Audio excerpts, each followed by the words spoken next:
Okay, but now I will share the link in the groups. Then I will start. I will accept Jedi as well now. Okay, where link is in our YouTube channel, right? I will post it in the chat here. Okay. And I will share it in the groups.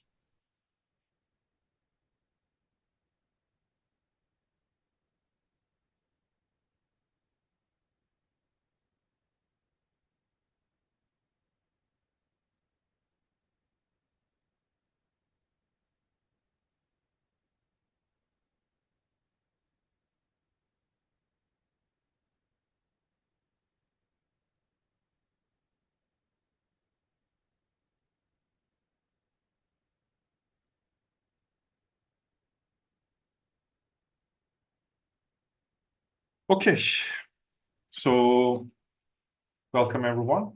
And today we will go through Mind of Awakening. In many traditions, it is accepted as the reason of awakening. Like, awakening, Buddhahood exists because there is Bodhicitta, mind of awakening. And we will go through it, but this is a workshop, so it is not like just teaching. It is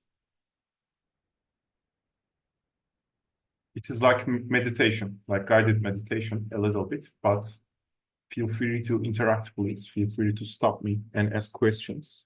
This is both interactive and both experimental. So we will go through it like this. So we will start with this question. Very simple question. What other means? Let's contemplate about it. When we say other people, other country, other things, what our mind do?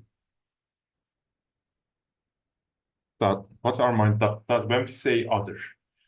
And consider this as well. Let's say we are two people talking, and when we are two people interacting and talk, when we say other people, what's our mind do when we say other people? Like what it points out to? How does it feel? Or when we think like, okay, I cannot think about other people's right now. What our mind does. When I say, is it about this topic? Yeah. But if it's question, okay, but if it's answered, let's give everyone about 2 or 3 minutes. Okay. Okay.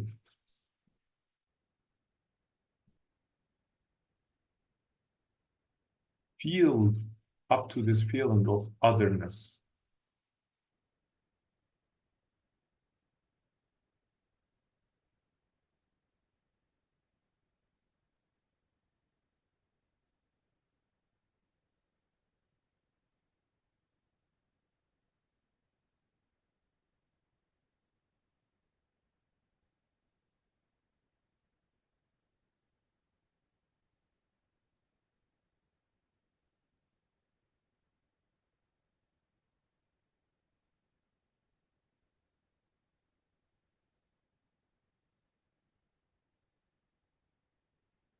Reach up to this feeling like, okay, it's too far from me.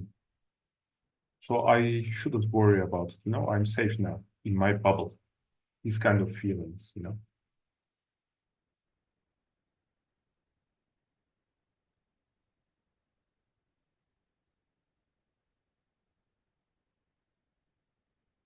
feeling of separation.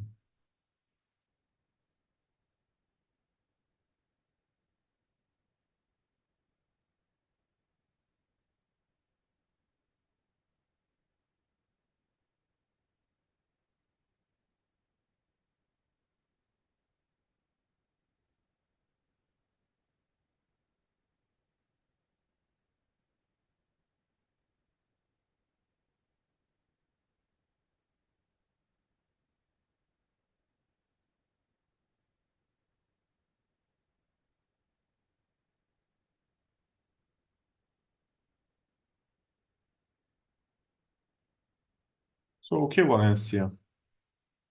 All can continue contemplating on this while listening to Valencia. Well, the first thing that comes to mind is a sense of distinction, Mhm. like a line that separates the self and the other. That's what it Yeah. feels like. Mhm. Where this line puts itself into. What is the nature of this line? What it consists of.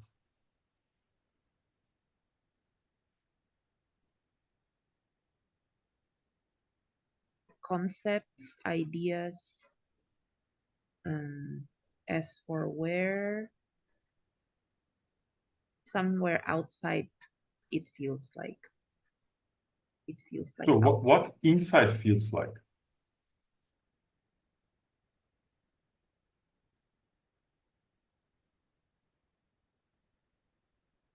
What does inside means?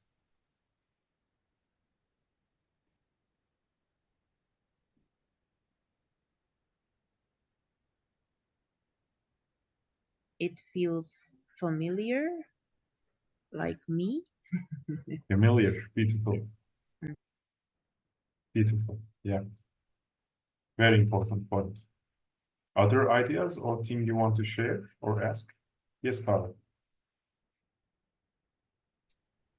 Insight includes somehow more attachment to the experience itself, because there's mind making, like it's my pain, it's my suffering, it's my whatever, and somehow in the outside by the other, it Mhm. doesn't feel as if it belongs to the I, but it actually does, so it's a little bit confusing, no? Beautiful. Any other ideas or things you want to share or ask? Yes, İpek. It makes me be aware of, like, it creates too much meanness and like extreme intense awareness of meanness, and it's really irritating. Yeah, very beautiful.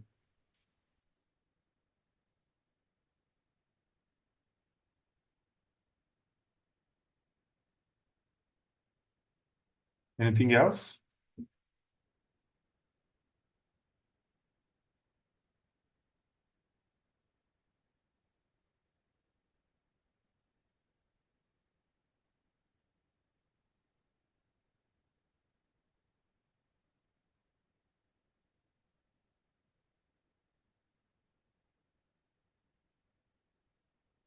I think you actually completed all the topics of the relative bodhicitta, relative awakening mind. It was beautiful. Thanks, Paul. So one keyword that you have pointed out is familiarity. What familiar means is reflection, right? Reflection of the same thing again and again. I want to stay with this a little bit. What does familiarity mean? Reflection of the same thing again and again. Right?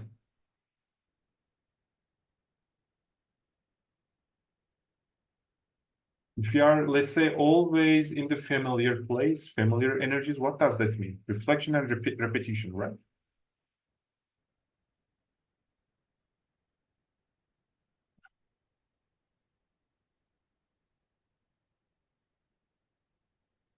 So when you listen to the same song again and again, what happens? Very clear, right? Very clear. So this is one of the points. And second, mind making and attachments. Like Lametut'ten Yeshe's translation, it's called self-cherishing in his translation, right? What actually hinders the awakening mind is self-cherishing. What means you are obsessed on the idea of self. What is the idea of self? This familiar field, actually. Not exactly my meat, not my flesh, but familiarity, right? what you consider as self, yours, mine, this kind of stuff. So when you cherish this, you start to repeat this, reflect this, repeating again and again, again and again, again and again, repeat like this. And it starts to give a bad taste, bad taste of existence, because like your favorite music, you listen it like 100 times and it starts like, you feel like this, right?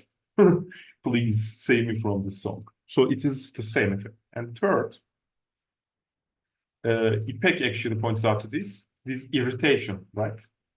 The repetition of this self-reflection creates so much irritation. And this is about one of the pains of samsara, actually, because we try to hold and recollect the same thing again and again, again and again, again. It will create so much irritation. Why? Now we will do another little contemplation. Try to notice if you can perceive any kind of object or any kind of thought or any kind of feeling in your mind twice, but exactly same. Try to hold some of your thoughts, some of your feelings. Let's say you are really feeling good right now. Try to hold it same. Can you do it, or it's changing rapidly from moment to moment?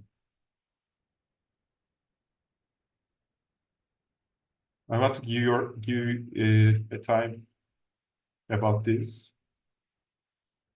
Is it possible to hold something unchanging still?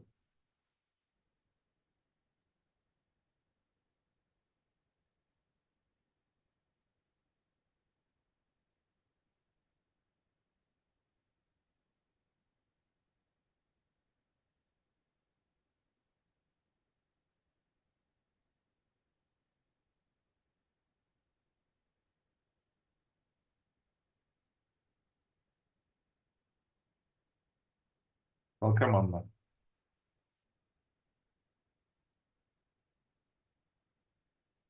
While we are continuing to hold something still and perceive it, no, even look at the wall, but relax your eye gaze and really try to see all the patterns and try to see that if your attention is able to perceive 100% same thing on the wall again and again. Even, no, we thought like a wall is very still and stable, right? Try to really see, control it. Is it stable or not? The perception of the wall.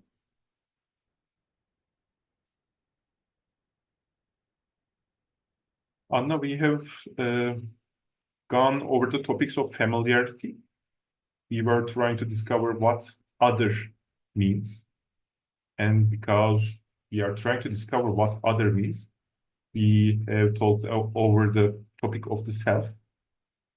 We have pointed out three topics: familiarity, mind-making, attachment, and the irritation comes out of this attachment to selfhood, familiarity, repetition of the same song again and again.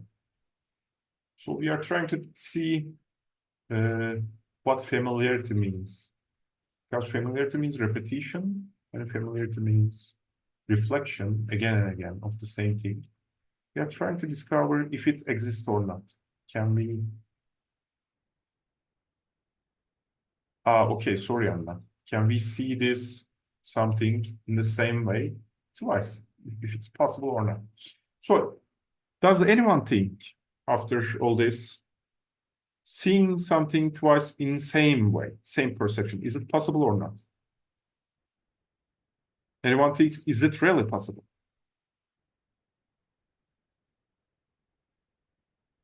So, what we are trying to do when we try to stay in this familiarity field, what we are trying to do? Why hearing same song again and again gives us irritation if it's not same at all? What happens?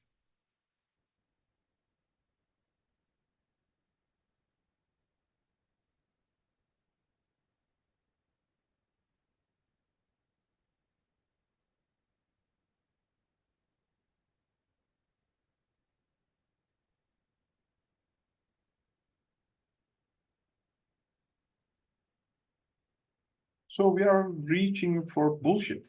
That's why it gives irritation, you know? We are trying to hold the air again and again like this. And after some time, we got tired, that's all. Because there is nothing to capture, actually. Yes, Tara. So that's what I was asking. Also, to me, it felt like if something is going on, it's like endless movement of this catching, holding on to. But on the other hand, if I relax into the state of not holding on to, there's also familiarity. I mean, it's not a feeling also it's just being, right? But also is there some sort of a familiarity there? Yeah. But another kind of familiarity, right? Not born out of self-repetition, but something and like another kind of something, right? Yeah, Yeah, but we will still go to this as well today. Yeah. What is the difference between them? Yes, Beck.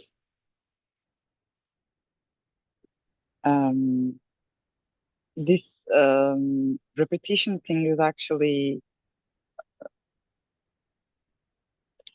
ever since I was like born, and we get up every day as the same person and everything, like same body, the same thing. And I always thought like this is so boring, you know, like it's all the same, all the same, all the same.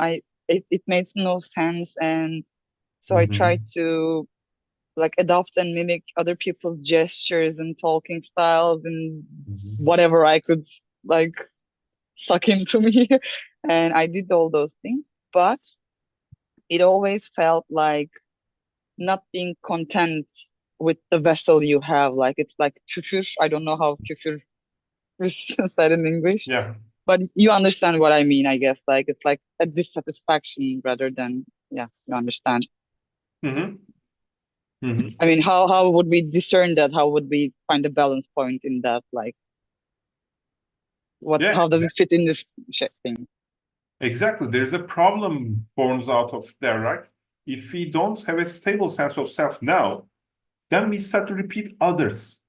This is very important, very, very important point of discerning the difference between relative bodhicitta and absolute bodhicitta, and I will go up to that these points as well. Very, very important. Anything else you want to add? Anyone? Yes, Kira. Yeah, I think the music thing that you bring up is interesting because sometimes when I listen to like familiar music, it's to like feel something specifically. And so like sometimes I'll reach to that to feel something that I know that that song makes me feel. But sometimes it doesn't. And I feel like that can be also frustrating. And so I think that's interesting that that's like part of the unsatisfying part of familiarity. Yeah, right. Somehow, this kind of familiarity somehow ties to attachment. Attachment ties to expectation. And this expectation always gives another kind of pain. We are also dissatisfied about familiar people and things, right? They don't give us what we are expecting, actually. So even familiarity is cheating us, right? Let's say our relationship with our parents. It's a journey of discovering they are not the people we think they are, right? But in the first place, how did we believe they are the people we believe in, you know? In the first place, how this happened? We only saw them when we were babies or childs, right? So how the fuck is this happening, right? So this is very important, you know? When we start to believe they are people, because actually in the reality they are not. When we start to believe in this kind of bullshit, right? So this is very important, guys. This is very important to understand how ignorance happens. Because what awakening means, there's no ignorance, right? So we need to feel into this ignorance and what it does to us. You know, it's really important. What it does. If we don't really feel what this ignorance does to us, we cannot get rid of it. because we are not motivated enough. Okay? So it's very important. So if there is nothing else on this part, I'm moving forward a bit. So I want you to think about, let's say, someone sacrificing their life for someone. Let's say they accept dying for other people. But the point is, let's think this guy or woman or whoever else doesn't have an ideology to do this. Let's say they just, had it enough for their self-cherishing. They don't know what the other people he's saving or they are saving will do in the future with this life. They don't know. But they still want to give their life, not because of expectation, but to unknowingness itself. Okay, I will not see what they will use this gift of life. I will not see this. I will not hear about this. It will not help me in any way because I will be dead. But I will still give my life. Can you try to connect to this feeling, what it is? What is it, this feeling? Giving your life, all your expectations, what your presupposition of your future will be. You are giving up all that to an empty hole, right? Because you don't know what will be the consequences.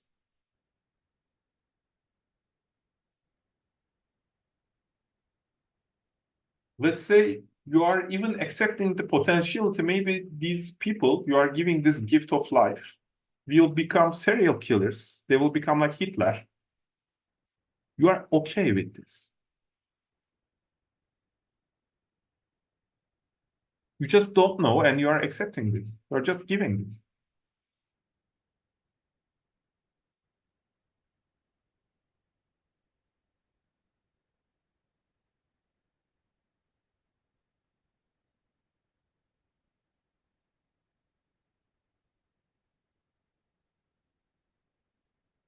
And maybe you can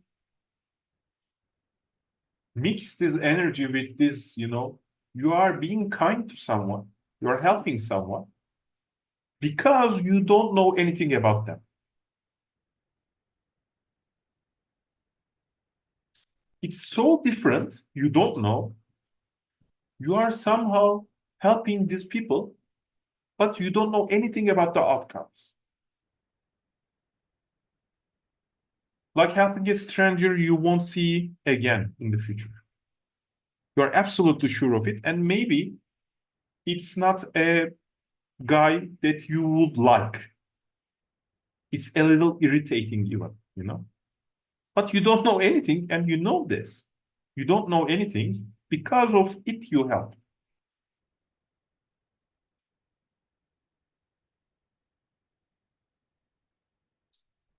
Same kind of energy.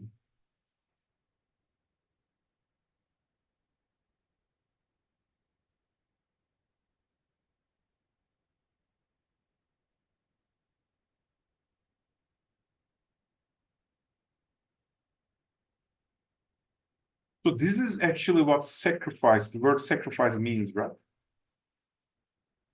But in Western sense, it's a little more sacrificing for something, but let's put it a little more as Eastern wisdom into it and turn it a little more about letting go. Letting go for something, letting go of something you have, something you think, let go of this in order to benefit something you don't know anything about. Like pure, infinite unknowns. For this field, you are making sacrifices, let's say. Yes, Tara. So for me, when I connect to that feeling, it reminds me of the story. I don't know who it was, but it was about the practice of giving, and then they give their body to a hungry lion because Yeah. the lion was hungry. But for a person at that state of freedom, there is no sacrifice to be done, no, because is there like such a consciousness that perceive this whole situation as making a sacrifice, or is it just like a happening? Yeah, just happening, because in this story, the previous incarnation of Buddha in the story thought like, okay, this lioness and the cubs needs meat, and I am meat, so I'm giving the meat, just this, you know, this kind of open-mindedness, right? Open to the other, being open to the others or otherness. So I want you to contemplate on this a little bit. What does it mean being open in your mind, in your body, in your activity, being open to others? What does it mean?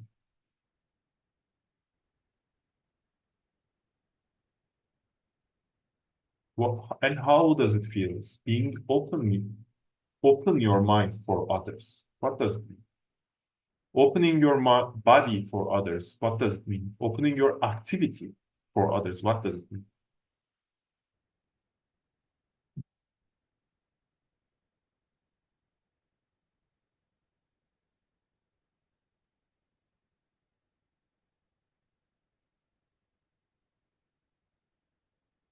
Yes, Anna. Hi, everyone.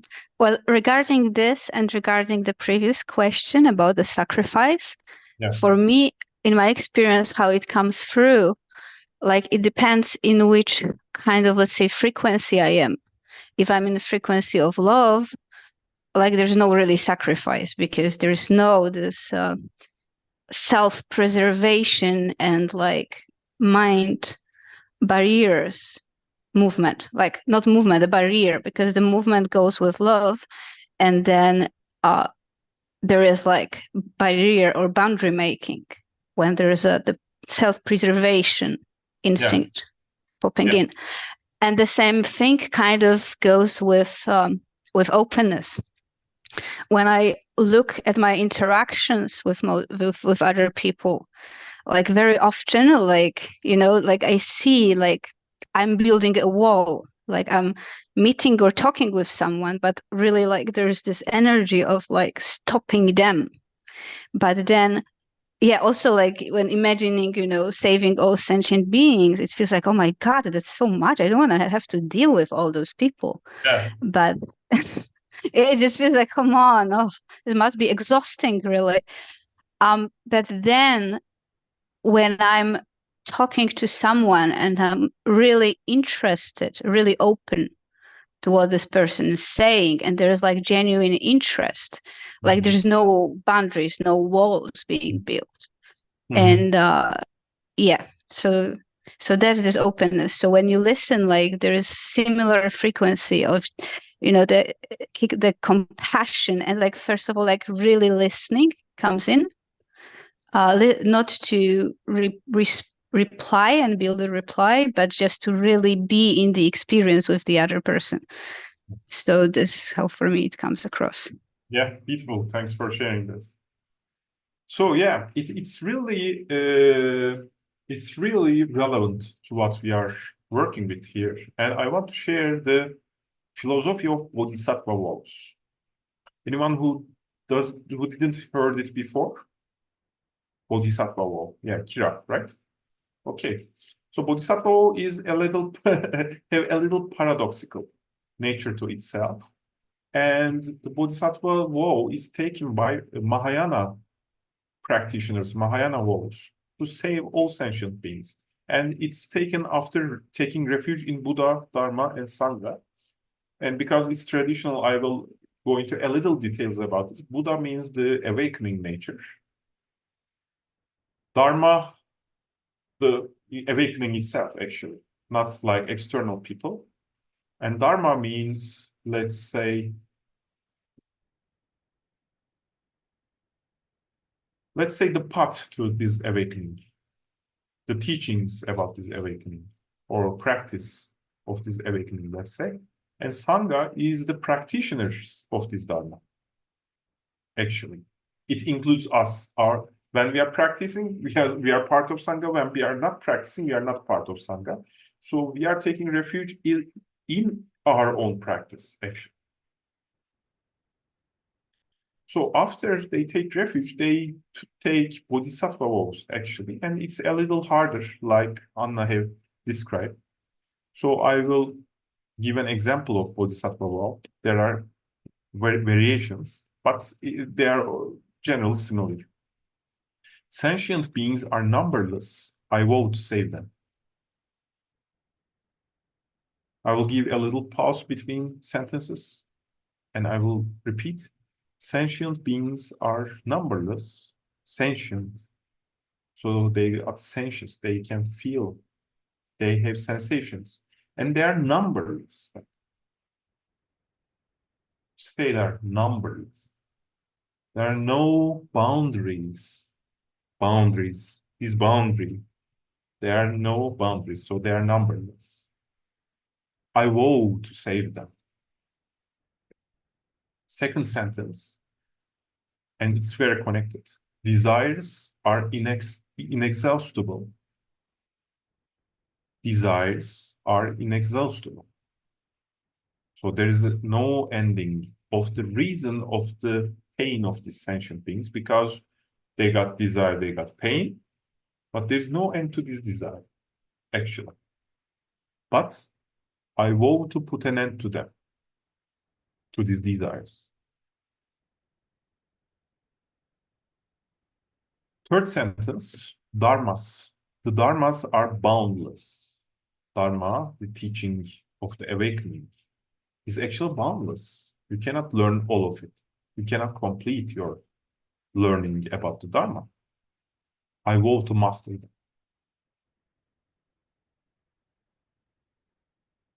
The Buddha way is unattainable. So it is impossible to be a Buddha. Why? The Buddha is not a self and not individual. So how I can be a Buddha? If there's no self in Buddhahood, so how I can be a Buddha, right? So it is unattainable. I vow to attain it.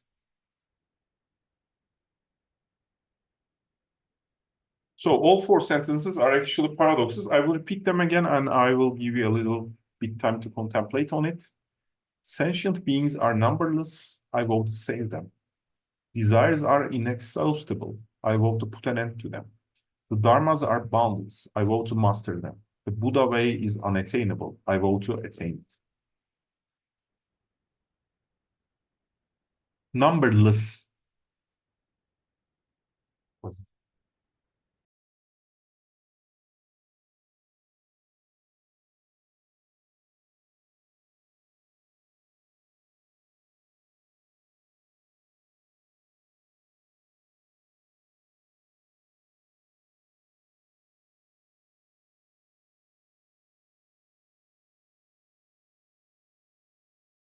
Yeah.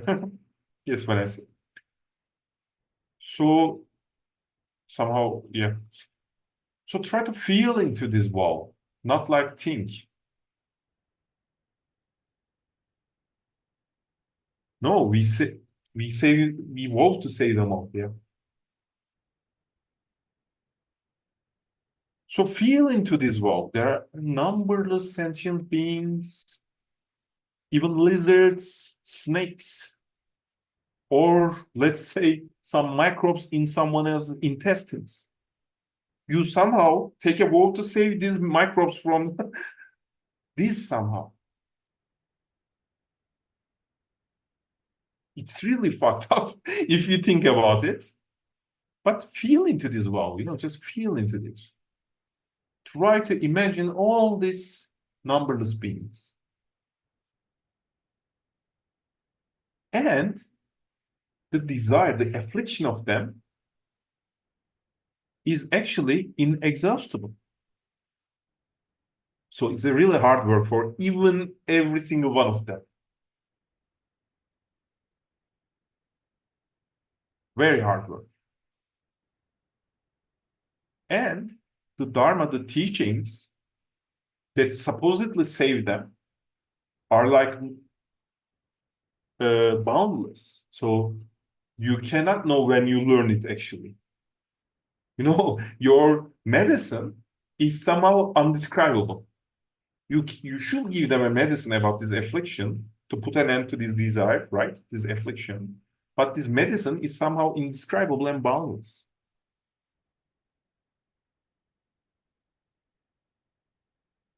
So being able to do all this, like Buddha, a perfect enlightened being, is simply impossible because of all this.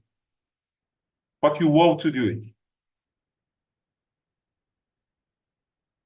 When you feel into it, how do you feel? This is important. Stay with this feeling. Yes, it's really hard, but when you really start feeling it, how do you feel?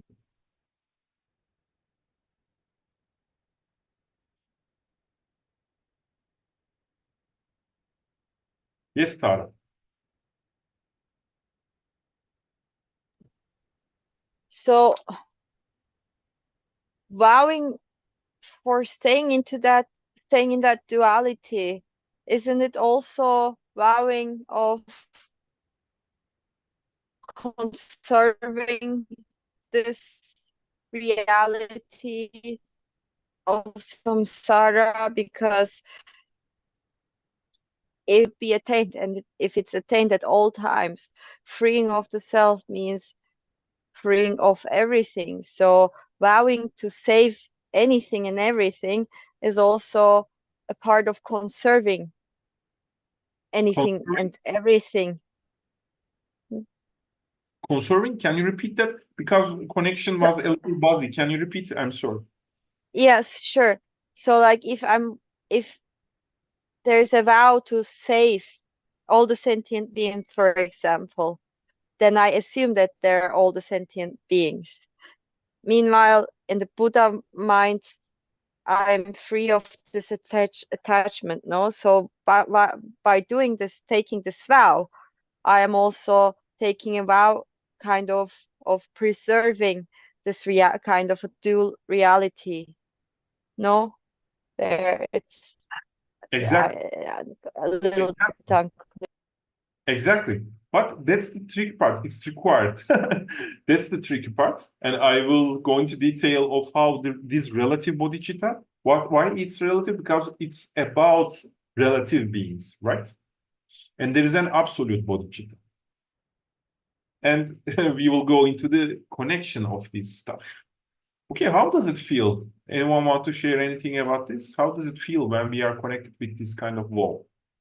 Trying to contemplate, how does it feel?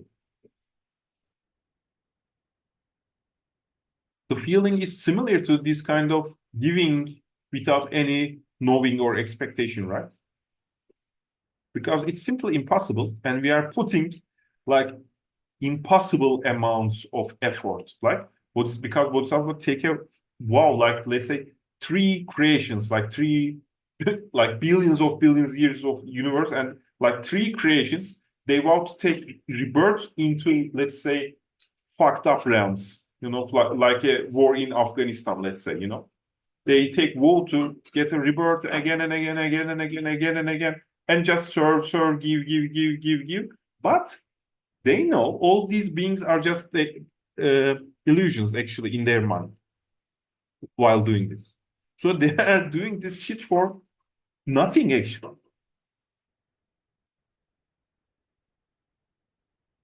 You know, because if they hold an attachment, like there is a fixed sentient beings there, like individuals, they wouldn't be no bodhisattvas according to Diamond Sutra. Because so they don't have a sense of self, but they took this kind of vow and they commit incredible amounts of work for this, mastering this. So it's like crazy shit a little bit, but we need this craziness in some perspectives. Yes, so I will go into a little bit about now from relative bodhicitta to absolute bodhicitta. But for this, let's meditate on what does this center of the self means. Yes, Ipek. before we move on, I had to ask this. In this paradox, it's like at that state, um, there's no saving actually, but it's like their intention to save creates the beings of that is gonna be saved. Like it's like backwards. Yeah. Yeah. And it makes no sense. Like Yeah, it, it, it just it reminds me of the saying like they say the God created the universe because he was bored. It kind of resonates with that. Yeah, absolutely. So, I want you to reflect on maybe your memories about you are trying to help a friend by giving advice, doing something for them, and then it didn't work out exactly as you wanted it to. You got these kind of experiences, right? You really wanted to help them somehow, maybe one of your family members, and it didn't work out as you expected. I want you to concentrate on this kind of feeling. You try to do something, but it doesn't work.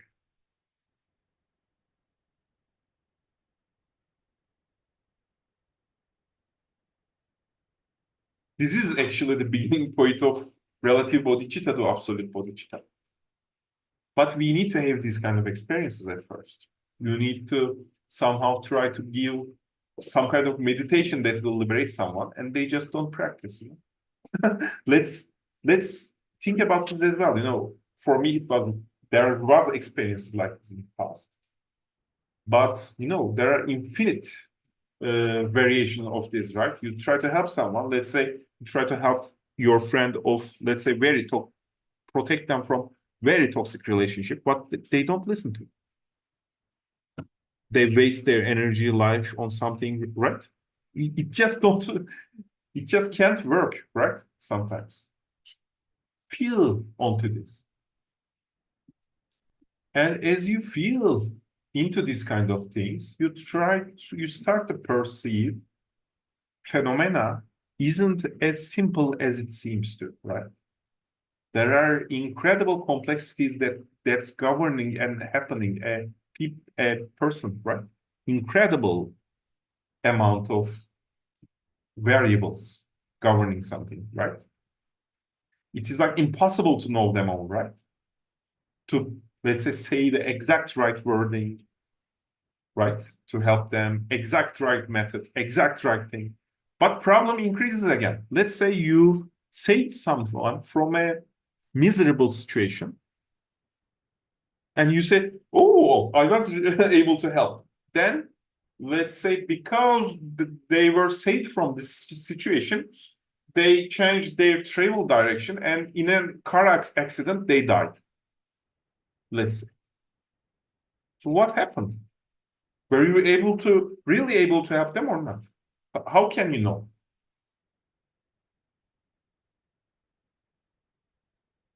So it becomes increasingly complex, right? Because if you are really intent to expand this kind of sense of selfhood, familiarity feel into others, and really feel what they need, it's like incredibly hard, right? Incredibly hard. Really know what someone needs, actually.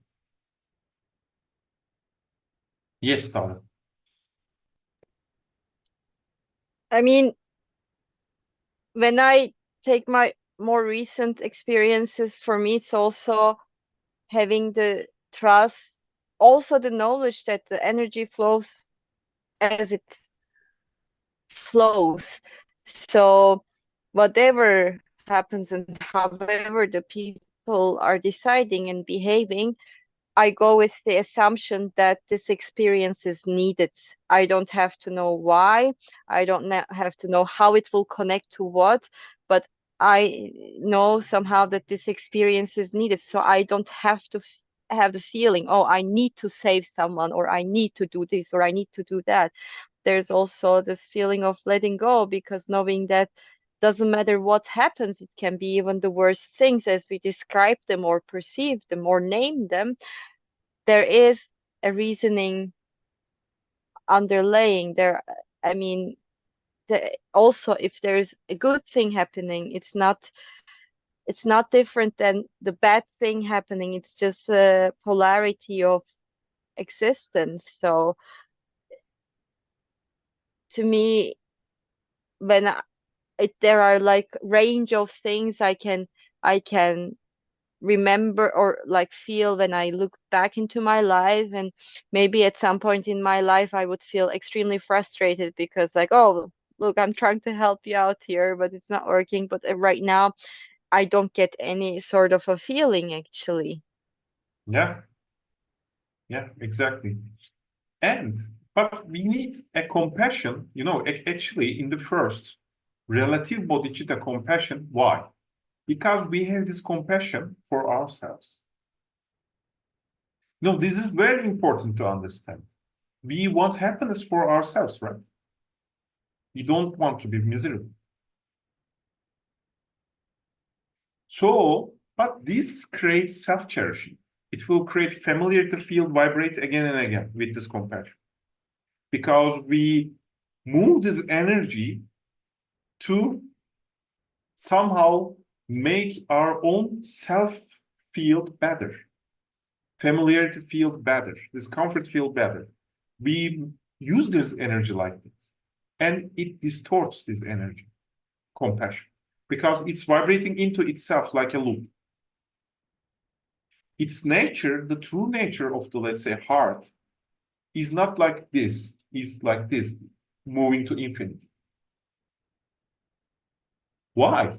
It's very simple, because what are we actually as a person?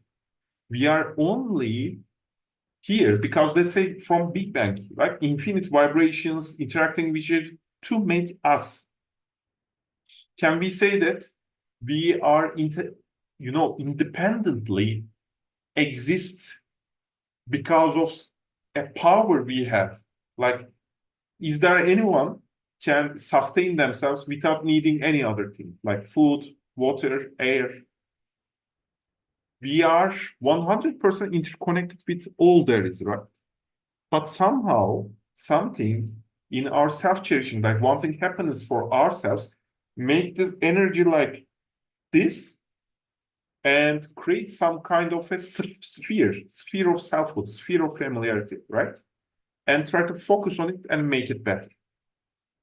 So Bodhisattva vow is somehow medicine for this. Because now whatever you want for yourself, you want for everyone. Now, you move it to infinite complexity of what you want for you. But the point is, it will not work. Because you don't know how to help infinite amount of beings. Yes, Anna? Sorry, I'm not getting it. Like like I don't quite understand the how do you say it? Not relative, the absolute bodhicitta. Like I can kind of try to accommodate the concept, but I do not have probably this experience. But hold on, Yeah. because it will make sense, like this, or in what context? Because okay, the beings are infinite, right? Yeah. But I don't think you showed us any kind of sutra or this vow is saying like the total amount of suffering is the same regardless of what you do. Because that's the key difference. Because if it's not the same, and like the word keeps perpetuating itself, but there is less suffering because there are a few bodhisattvas alive doing good stuff, it's not so absurd anymore. Like the total amount of suffering among my friends or family or clients is not always the same.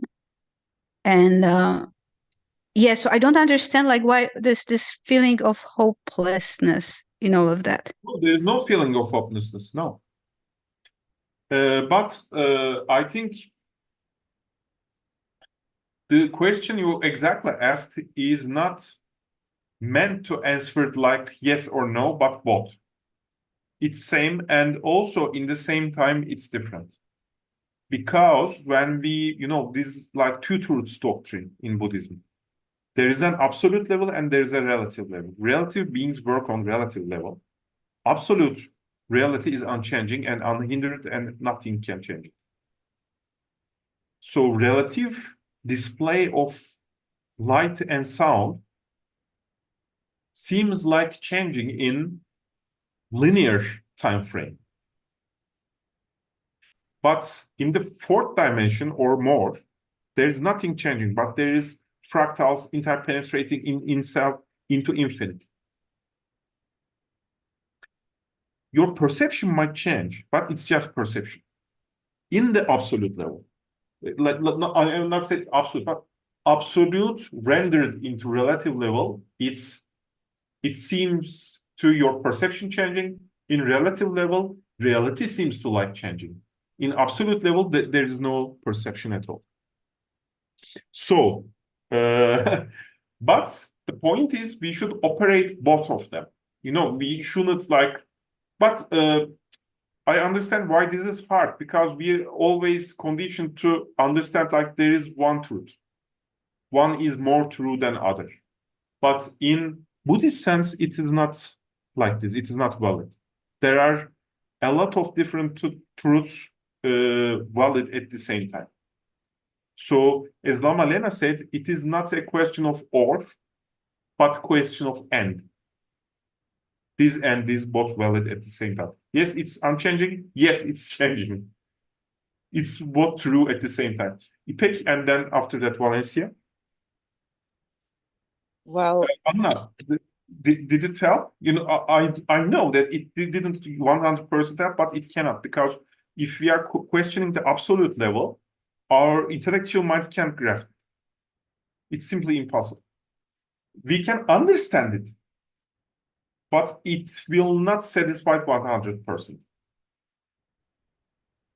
Yeah, all right. But like the relative level, Yeah. like even though there is this absolute that, okay, there's just one consciousness, one being, etc., like the relative level, it keeps going, right?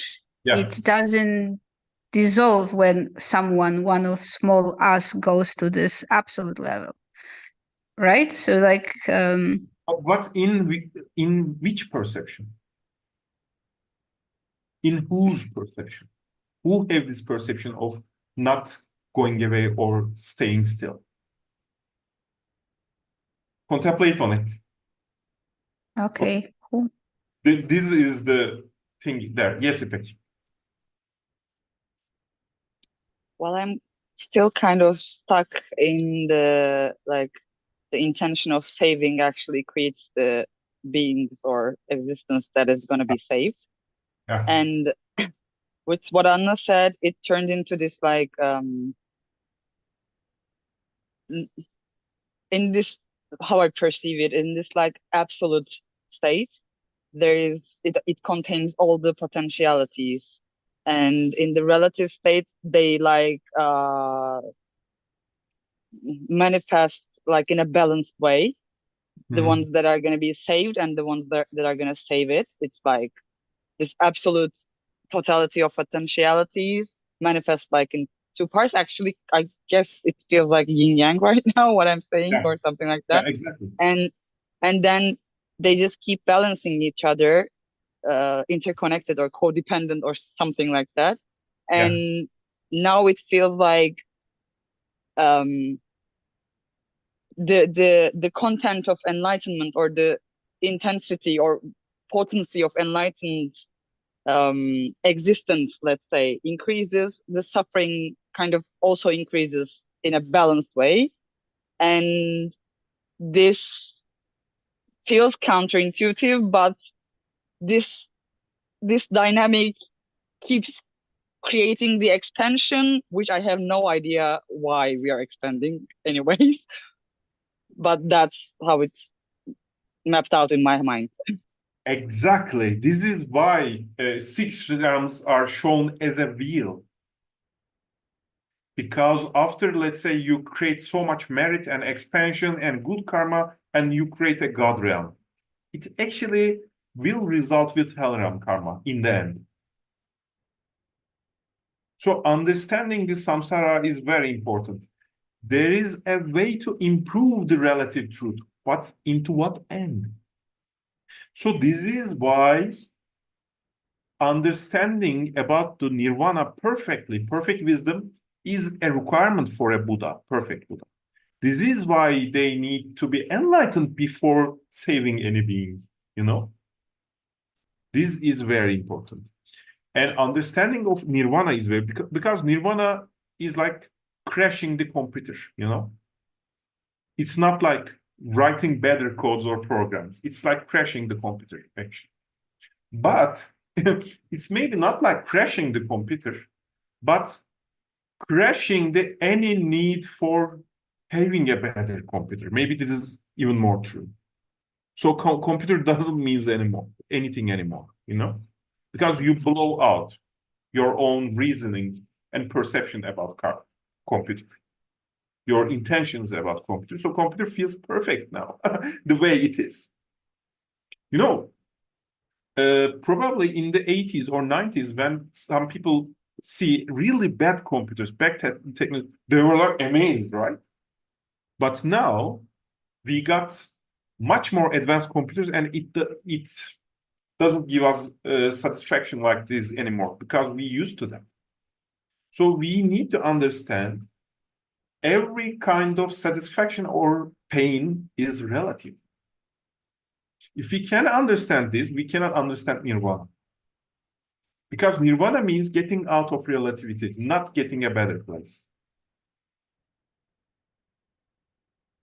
And in order to do this, you know, like, because when I say I need to move to some other place, or individually, let's get, it's about Anna's question as well. Ah, Valencia, you had a question. I'm sorry. And after that, I will move on to this. Yes, please. Well, the concepts and ideas you're bringing up are making me look back at my own attempts in the past to help people. Yeah. And the subsequent realization afterwards, where actually my idea of helping them might actually be experienced not as helpful to them, you know, in some ways, because who like we always have a certain set of morality ideas with which we operate, but not everyone has the same, let's say, ideas of morality or what feels good and what feels helpful, you know. And so Yeah. I've started to contemplate, like, okay, maybe from my perspective, I'm trying to help someone because they seem to be in bondage and I want them to have freedom. But maybe for them, they actually choose the bondage and they want this and they like this, you know. So maybe from what from my perspective feels good and freedom feels good, to them it feels terrifying and they don't want it, you know. So Exactly. if I try to give them something that they actually find terrifying, then am I actually helping them, or am I imposing my idea of what's good on them? And that has actually also made me contemplate a lot on how the best way that I can be of help to others actually is to accept that they are perfect as they are, you know, to embrace the way they are, and to accept that the way they are is valid and has the right to exist, even if it doesn't fit with my own ideas of morality or what is right and what is good. And to simply hold in my heart the kind hope that they have peace with their path, and whatever that looks like, you know, that simple holding of acceptance, I feel, is the best gift, rather than trying to help. So this makes me question this whole idea of helping in the first place, actually, because then I feel often in this life, especially recently, that the best way that I can help others is actually by being the best gift I can be myself, you know, So it's almost like you're helping the outside by helping the inside, and it's all connected. And then so what's the point, you know? Anyway, that's the that's the Exactly. thing. It's not really, I don't know. It's part question, part observation, but Yeah. also, yeah, I guess this notion of bodhicitta helping, yeah, I guess that's the curiosity, like what's the point in a way. Yeah. Yeah. Exactly. Exactly. Beautiful. Thank you for sharing your observation. And now now why we need to first feel this? Yes, Anna. Yes. Sorry, I have to ask again because and so it doesn't grow into confusion. Yeah. Because from what Valencia just said and what you just said, it seems to me this what I hear is that like you're questioning the idea of the worth of helping because it doesn't matter, because the samsara keeps going and the pain and suffering and the pleasure of feeling good doesn't really matter in the end. Like it's very, very hard to accommodate, because what about the cases like when you facilitate someone's own insight into their life situation, then might bring them, to deeper levels of understanding. They might bring them to Dharma. They might bring them to actually be helping other people and making the world a better place, might be helping them to take their head out of their asses. Like there are cases when we try to help and it doesn't work, but it's like, in my experience, there's not so many of them. There's like the whole bunch of the other stuff, right? So like bringing into kind of like this mental, like it feels like a kind of mental state, like I should be confused about it. It's makes me it makes me a bit resistant. So It's should confusing. we Let's come back to this. Yes, Vanessa, and let's come back to this after I complete okay. the part. Okay. And let's say, for example, like if we, with our being or with the way we live, like we bring them closer, for example, to Dharma or to the ideals of Christianity, which are actually very similar. Don't look at yourself, don't worry about the future, be giving, put the others in front of yourself, etc., etc. We actually facilitate the liberation, right? I'm not sure. Okay. I'm not sure on this. But I will go back to this after absolute bodhicitta. Yes, Valencia. I just want to quickly address what Anna said, because I feel from my the observations I shared and what Khan responded, it wasn't so much about that it doesn't matter about helping, but rather the releasing of the idea that we know how to help, that I know how to help. This for me is a pretty important distinction, because my version of helping might not be what this being needs, So who am I to say that this is the help that they need? This is more the point that I was trying to make, not so much about it doesn't matter whether we help or not, I hope that made things a bit clear. That's all I wanted to add. Okay, thanks, Valencia. So I will go through to, we don't have a long time left, so I will go on to the absolute bodhicitta. So in the let's say perspective of absolute bodhicitta, we need to understand interdependent origination first. Every being is absolutely connected to each other in their relative existence. Like in the general relativity or late quantum physics, the observation point, the reference frame is absolutely defining what this particle is moving, what kind of energy it has, right? Even let's say in different frameworks, you observe something at different speeds, so its kinetic energy actually changes, right? Because of your observation.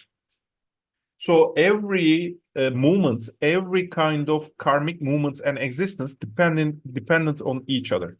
This means if you do a movement, you are actually touching every being. So as the example I have given, let's say you helped someone and it damages other people. If you are really helping me open-minded, you are actually accepting this possibility too of these people damaging other people. So there is no way to know exactly what perfect helping other means. But in order to really feel that, first, we have self-cherishing, we think we know what's better for us. We need to expand this to infinite kind of being to feel connected to all creation. Why? In order to have a sense of no reference frame, no observation, no desire, no getting away, no pushing away, no aversion. Then we need to feel like all beings. Why?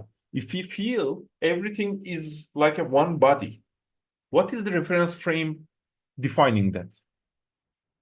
If you are familiar to physics, it's easier to understand, but everything is dependent on each other. So if everything is one body, what is it dependent of? What is the reference frame pointing out the singularity?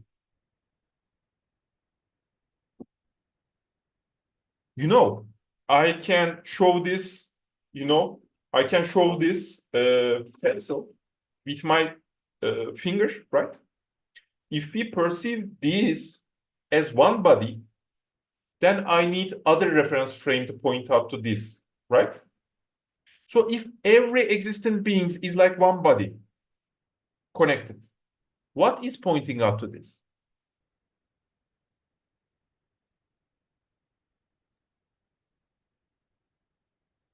İpek, you want to say something? Yes, actually, I turned off the video because, internet issues. Yeah.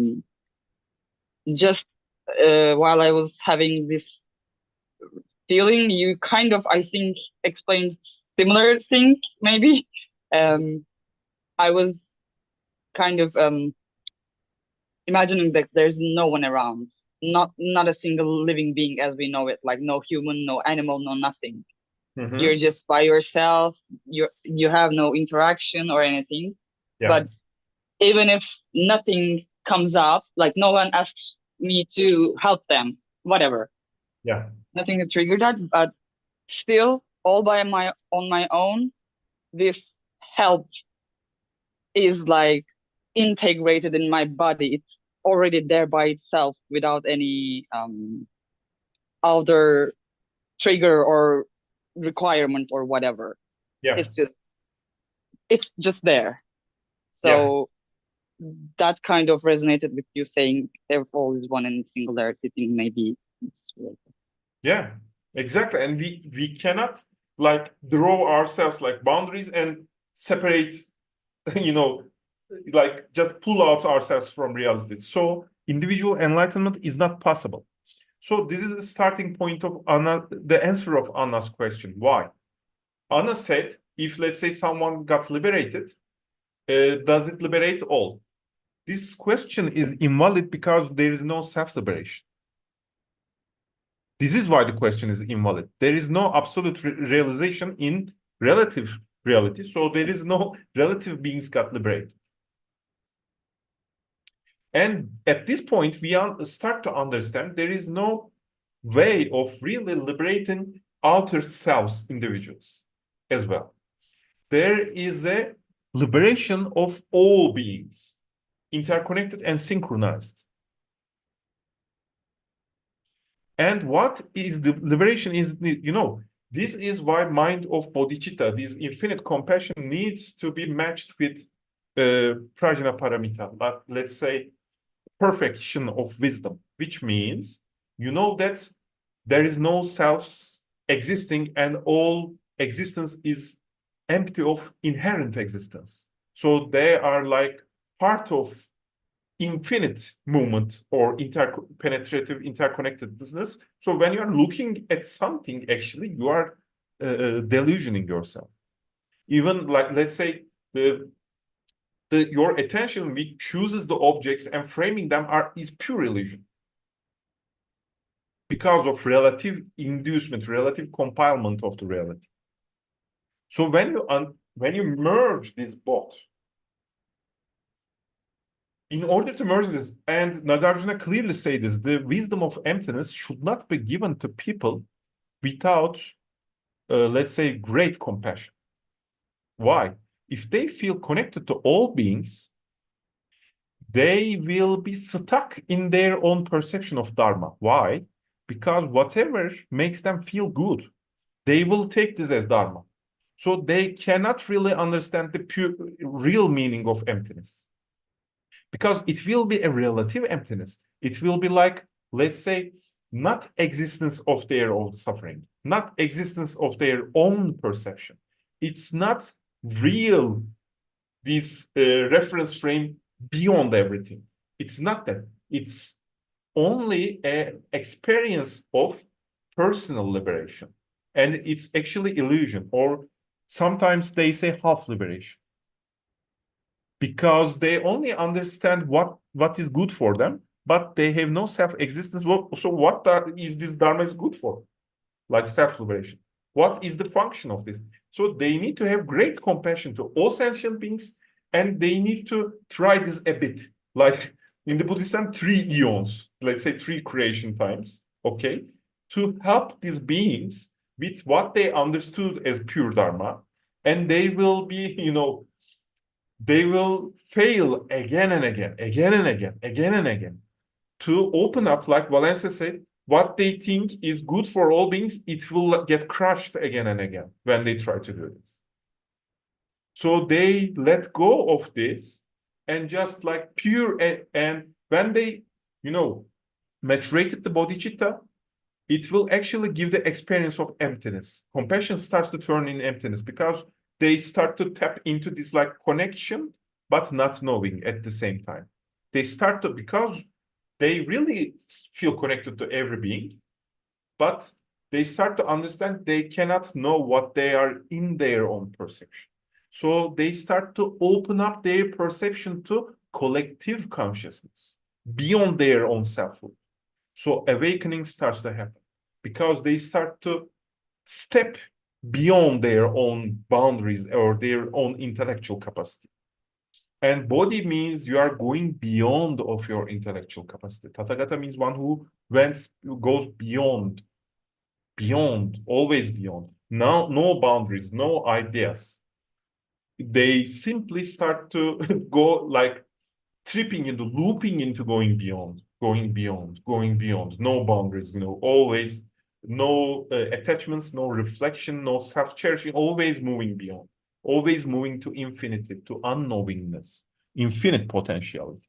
So but it is not called perfect Buddhahood if you do this in your self frame. So Buddha Sakyamuni, Gautama Buddha Sakyamuni, was called the Bhagavat, the Arahant, and perfectly enlightened. What is in his own personality frame? He was an Arahant. This means he purified his own frame of individuality from pain and suffering and delusion. But it is not pointed out that he is perfectly enlightened. It's a different adjective. Perfectly enlightened means he's synchronized with collective enlightenment. Perfectly synchronized. With merging of compassion and wisdom. Of absolute bodhicitta. Which means, in absolute bodhicitta, when you reflect on your selfhood, you start to understand you don't exist. You are depending on everything else, right? So it's really arbitrary to define this as self because let's say my cells are changing every day, right? I eat something, I shit something, this shit goes into some place to give nutrition to some being, it's all interconnected as like a biome, right? So when I really feel into this, I start to lose my sense of individuality, right? I start to feel like something very big, very expanded, and very, very complex, very undefinable, very hard to hold still, right? Because when you start to feel like, oh, there are microbes in my intestines, which I call as self, but I don't have any control or understanding over my microbes, in my body. So maybe I am a microbe as well in my own reality, and then everything starts to get fucked up, really. And in this fucked upness, we need to have compassion because we need to have interaction to discover our ignorance. If we don't have any interaction, even the Dharma will become so still and fixed and stagnant in our perception because it is only good for our own self-reflection, right? It is very relative Dharma. So in order it to be like medicine for all phenomena, we need to feel connected to all phenomena in order to perceive the medicine for all phenomena as a whole. So this is why Bodhicitta is very connected to compassion. And because of this compassion, you start to discover the wisdom of not knowing an infinite, interdependent, interpenetrating aliveness and potentiality in all creation. So when you start to understand this, and I will return to you, Tara, I saw your fingers.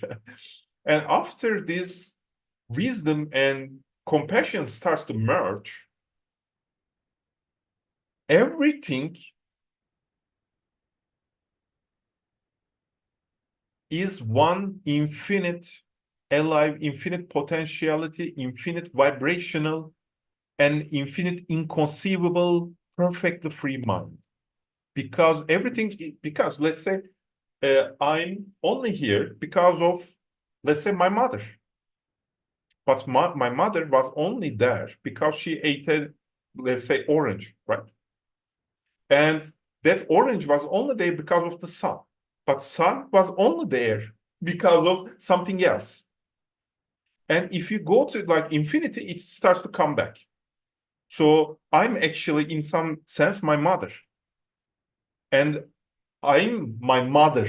Let's say my particles were my mother's mother, right? Probably. And it's like spinning all the time inside out. So if there is no selfhood, then our perception on how to save beings starts to shift. And infinite or 3 aeons becomes like this. It's because a bodhisattva actually asked this to Buddha in a sutra. 3 eons is fucking so hard, and all these beings, how we can achieve this? And Buddha answered, actually, 3 eons was for me, because Buddha was a bodhisattva, took this vow before 3 eons, and he was, perfecting his own enlightenment through these eons. He said that actually all these 3 eons was like this. So it doesn't matter anymore. Why? Because the one who is showing effort for the 3 eons is in relative existence. So as like your memories in the yesterday doesn't matter so much. When the yesterday passes away and you are today, you don't actually pay so much attention to the yesterday, right? So this is why through compassion, you feel connected to everything. And after you feel connected to everything, this is very important. Through wisdom, you actually focus on nirvana, right? Beyond. End of all suffering, not relative benefits. Because relative benefits is only meant for relative beings. So if you focus on relative beings, you are stuck in your own perception of being other relative beings, they are helping them. But if you focus on pure wisdom or nirvana, you cannot focus on relative beings because when you look at them, you only see interdependence. So they are like universe, How do you fix it in your mind to help them? It's like impossible. So true wisdom or true compassion, when you look at someone, you start to see everything. When you act, you start to see everything. You feel everything. And when you feel everything and still letting go of all these phenomena, you reach enlightenment. But if you try to see this with wisdom or meditation without any compassion, it doesn't called Buddhahood or enlightenment. It's called perfection. Perfection of cleansing your own suffering. Arahantship. Let's say. So these are the important aspects of bodhicitta, and this is why bodhicitta is fundamental for Mahayana Buddhism. Mahayana means great vehicle. Now it's very clear what great vehicle means, right? Why it is great vehicle, because it's all beings connected in one vehicle. So you are not working like I'm going to be a Buddha or I'm going to be enlightened. You are just feeling connected to everything and opening up this connection, like purifying this sense of selfhood and familiarity, opening up to other beings, and letting go of what you have for other beings, give, until you really feel like you are connected to everything. Then when you look beyond it, it's bodhicitta, mind of awakening.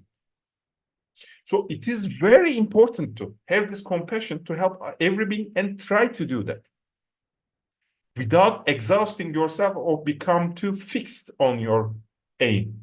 Because fixation will make repetition will make your sense of selfhood even more strict, even you're fixed. This is why someone who is very compassionate, when they fall into an ideology of very fixed thinking frame of what would benefit all, then they will become narcissists, right? They will start damaging other people.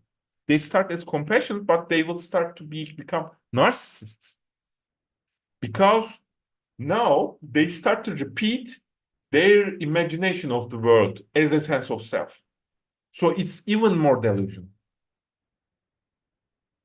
So the compassion, the need to get connected to other beings, is to turn mind inside out in order to feel into this realization, this feeling of non-self. Yeah, I don't know shit about this being, you know. I don't know what I am as well. What should repeat or what is beneficial, because I'm not enlightened as a perfect Buddha. So how the fuck could I know? I can't compute all the variables of existence, right? So I need to be more open and receiving until I learn this, right? Open and receiving until learning, changing, shifting, letting go, shifting, until you start really vibrating with all creation and then seeing through it and seeing its interdependence and emptiness. Then Bodhi starts to happen. Yes, Tara. So you said something like, you can correct me if I'm wrong, if I'm mistaken, if there's this lack of compassion or connectedness, even the Dharma starts to become still. So is this like how one ends up in the realms of emptiness, getting stuck in the realms of emptiness also? Yeah, there are, it happened, or according to faculties of the practitioners, it might happen because they might think this realm and infinite experience of emptiness is nirvana. They might think that because to their own frame of experience, the exhaustion of their perception of experience feels like nirvana. And it's very confusing. So they can stuck in this kind of meditative absorption.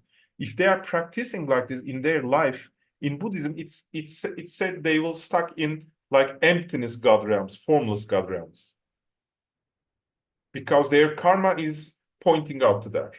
But there is a relative enlightenment in the definitions of the Buddhist literature, and it's like half enlightenment of the Pratyeka Buddhas or Shravakas. Shravakas means voice listeners.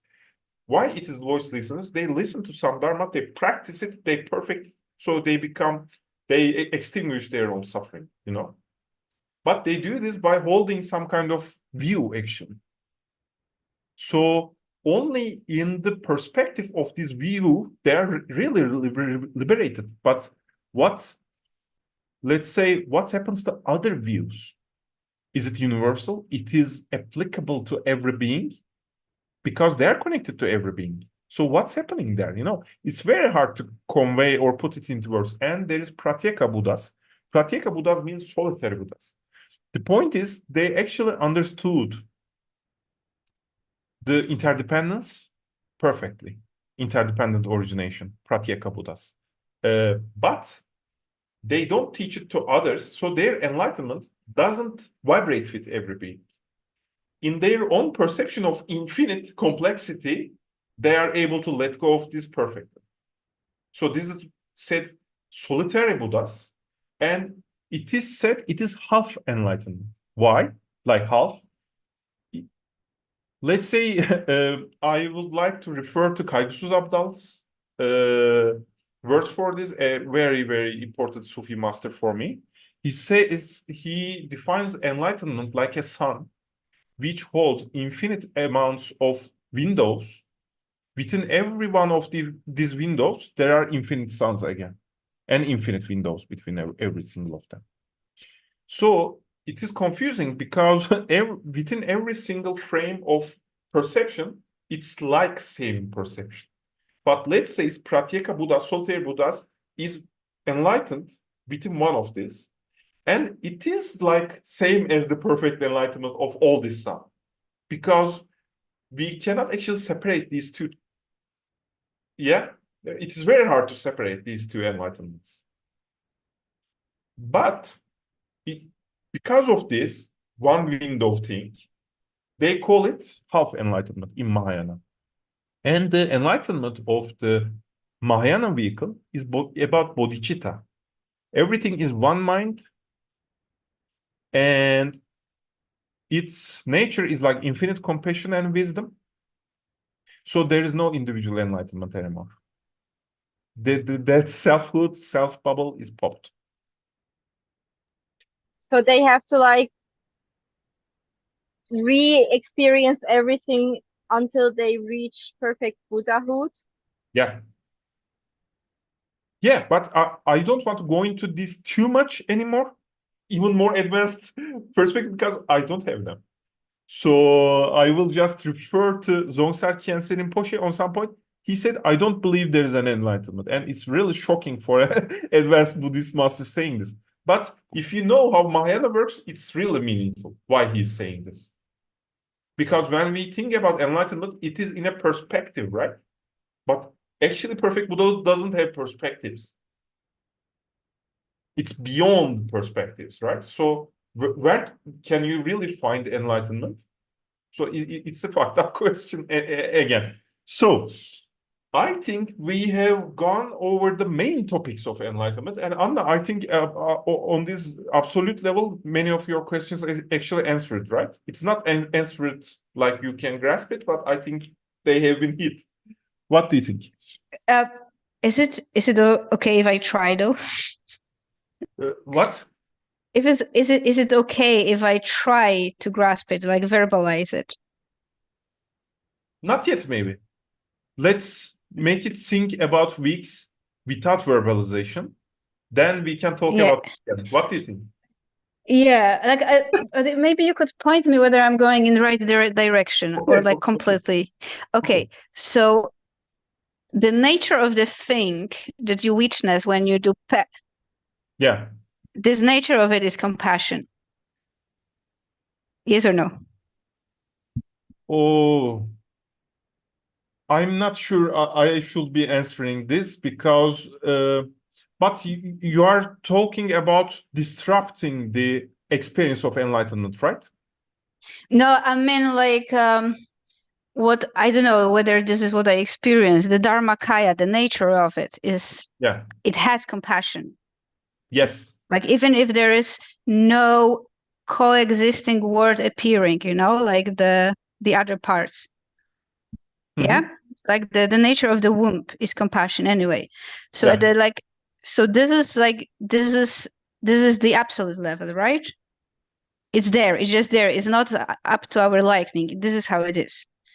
And then on the relative level, what happens when like the wisdom and the compassion are two sides of the same coin, because the deeper you go with wisdom, meaning like you cut through your bullshit and you see the delusion as it is, then you look at other people and you see the same delusion operating in them that operates in you. And then when you discover there's when you know this when you see that like there's compassion is just there, because Mhm. you're in exactly the same position, right? Like, Mhm. okay, yeah, that's the same story, like your delusion, my delusion. And the less you are in your self-protective, like literally self-protective of level Mhm. of subtle self and the physical self, like Yeah. the less you are in this energy, the compassion is just there. You don't have to look for it. You don't have to enhance it. It's just there because that's the nature of the Dharmakaya. Yeah? Yeah. Did you Yeah. follow that? Yeah. I'm Yeah. going in the right direction or completely wrong?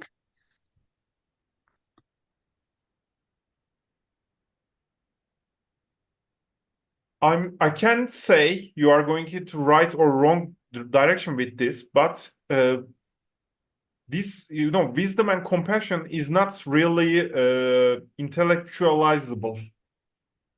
So the right direction will be practicing Cool. about interdependence and wisdom, Okay, cool. Thanks. and really stay connected to people, really trying to help them in whatever we feel like in the good way, and still popping our selfhood globe, selfhood bubble with wisdom again and again, looking to our minds, experience, and then trying to help, trying to give, trying to let go. If we are giving something, there should be a letting go as well. And if this works too much, works better, like a machine, machine of compassion, machine of wisdom, then it will be there by itself. So there wouldn't be any wrong or right perceptions. We would be there, because of wisdom and compassion. Does it make Okay. sense? Yeah, I'll contemplate it. Yeah. Okay. Cool. Thank you. Thanks. So anything else you want to add or ask? I think we completed I say today's Bodhicitta, but Lamalena always says,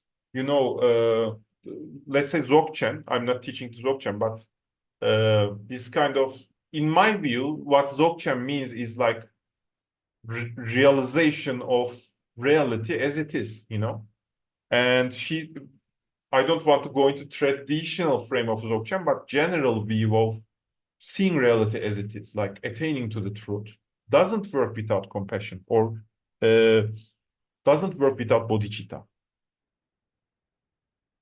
You cannot even complete preliminary practices without bodhicitta. What does this mean?